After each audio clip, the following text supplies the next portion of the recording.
Hello everyone, this is Ange. Welcome to another episode of the Visual Novel Monthly Recap, this time talking about news that happened in October of 2025.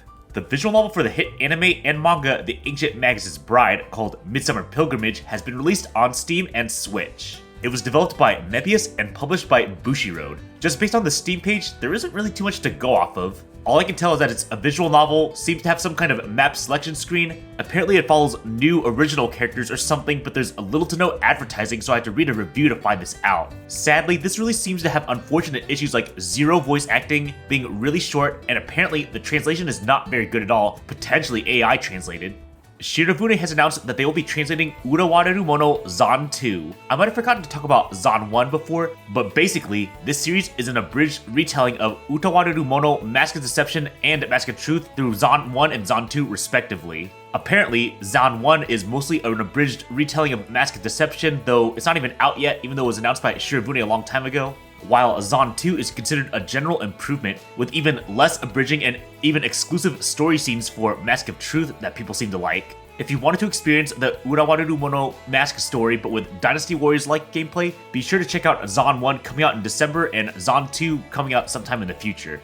This probably won't matter to a lot of my viewers, but Ocean Vale, the official streaming service that did the Nukitashi anime, said that apparently due to high demand, they are going to produce an English dub of the new Nukitashi anime. Speaking of Nukitashi, Shirofune has released the append DLCs for Nukitashi 2, which include Susuko's route and a small Hinami bonus chapter. You have to get the latest 18+ patch from patch.moe to apply this DLC from Steam and see it on the scenarios page correctly. If you were one of those people who liked Susuko's goofy, blunt personality and really wanted a romance for her, I can vouch that thankfully the route is at least a few hours long with 8 total chapters and involves a lot of the recurring characters and doesn't just feel like a lazy cash grab. It even has fun callbacks to the original base Nukitashi 2's main story, Sunzuri Point Pacoman. In contrast, Hinami's bonus chapter is 15 to 30 minutes long at most, and the vast majority of the content is just the typical slice of life with the typical totally not a lolly jokes and an H scene, which is fine, but nothing you wouldn't expect from a continuation of Hinami's after story.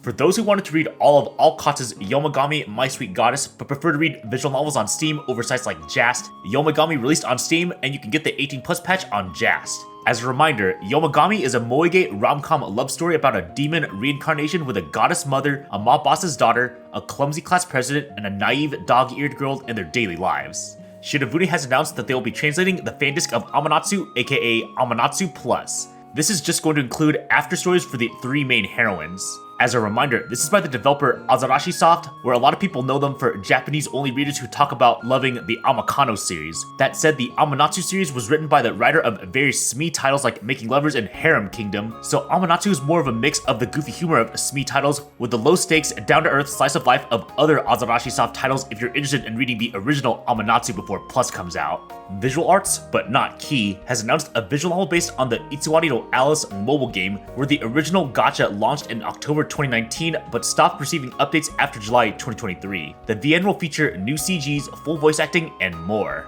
Daybreak Translations has released a fan translation of the whole trilogy of the Akatsuki no Goei series, and even a few partial patches of other related VNs. This is a visual novel series developed by Shangri-La and written by Syougo Kinugasa, the writer of Meteor World Actor and the anime light novel Classroom of the Elite. This Akagoe release is pretty big and is a bit complicated. It includes the following: a complete teardown and re-edit of the original Akagoe. Basically, the group originally started to release the original as they translated the original title Guardians of Daybreak, but clearly they weren't satisfied with the quality. Next, there's a full translation of the second Akagoe. The second Akagoe was never released publicly, only to someone who was allowed to make videos back when they thought partial patches were a good idea. And then of course a full fan translation of the third Akagoe. However, there's also a translation of Kaito's route from Reminiscence. This is a visual novel also written by Kinugasa, but through developer Tigersoft. I guess this is a case where they have shared universes because it's the same writer despite different developers.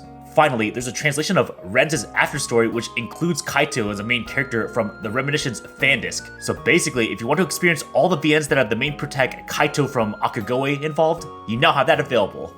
You may have remembered that Holy Undead, a visual novel by Visual Arts, not Key, was banned on Steam at the last minute towards the end of 2024. Jast has become the first convenient store for Westerners to purchase this visual novel in English. So if you want to read a fantasy, all-ages visual novel, this can be worth checking out now without DRM. Kawaii Neum has released the fandisk for Tayutama, It's Happy Days. I'm gonna assume, like most fandisks, it includes after stories for all the main heroines, possibly with another route for a new heroine, but to be honest, I don't know much about this series. A Yuri girls love visual novel called Black Lily's Tale got an English translation on Steam. The visual novel was originally developed by 1000 Rekka and was published by Mirai Works. This is an interesting case as the visual novel has been on Steam for a while but did not have an English translation until October of this year. However, it actually had a translation for iOS and Android via Crunchyroll Game Vault and seems to be pretty well liked. Apparently the visual novel has character animations as well. If you're looking for that next fairly well liked Yuri girls love title, then Black Lily's Tale could be the one for you. Circus and Bushiroad have released a remake of the original Da Capo called Da Capo Retune. This is an all-ages remake version of one of the classic original moege. Unlike the Two Heart 1 remake that used 3D models, Da Capo Retune features fully redrawn traditional 2D sprites and CGs with a modernized look, full voice acting except for the main character, and new storylines. If you want to experience one of the longest running moege series, I'm talking originally released in Japan in 2002, with a fresh coat of paint and don't mind the lack of H scenes, Da Capo Retune could be worth checking out. That said, there are two minor issues with this release. The first is that the international release is $60, significantly higher than another classic moege remake in Two Heart 1, which was only $20. The other issue is that an outside patch is still required to access the full story, even though it's not an 18+ title, likely due to some old school fan service scenes that had to be censored. Sadly, I've also heard both the English and Chinese translations are apparently not good, supposedly reeking of machine translation with issues like improper pronoun usage and semantic errors.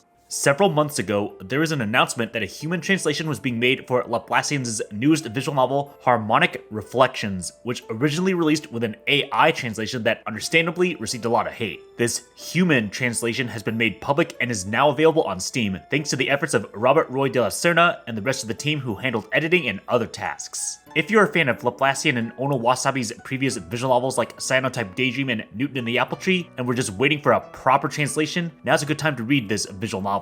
Just keep in mind, according to VNDB, Harmonic Reflections is on the short side, apparently averaging about 4 hours.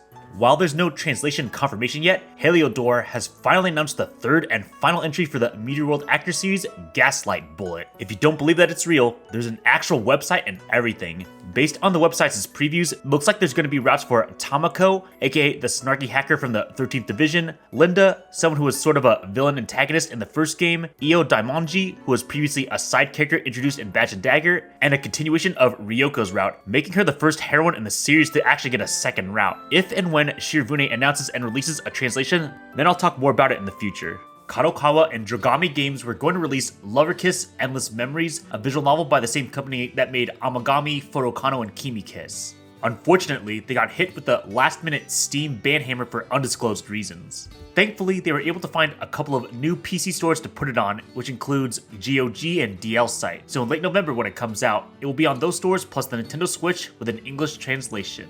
Manga Gamer has released Sleepless: A Midsummer Night's Dream, developed by Empress. As expected from Empress, who created titles like Starless, Nymphomaniac's Paradise, Sleepless is a Nukige that features a premise where a college student protagonist is hired as a tutor at a mansion. There, he encounters 3 lustful heroines, and you can probably guess the rest. I took a look at the sexual tags on VNDB, and you can expect H-scene content such as pissing, scat, armpit sex, and a Haraguro heroine. Nekonyan has gone old school Shirofune style and did a surprise release for Koikari's fandisk After Hours. In their own words, this one is 95% porn, so no, it won't be going on Steam. So you can only get this Koikari fandisk on Jast and Denpasoft. So only get this fandisk if you just really wanted more H scenes for the Koikari heroines, or if you just really missed the Asa Project style savage humor that much. And that wraps things up for October of 2025. As always, if you have any feedback, positive or negative, feel free to leave a comment below or on one of my social medias. A huge shout out to my ongoing editor, The Local Weeb, and all my monthly paying members through YouTube membership and Coffee. Much appreciated to all of you.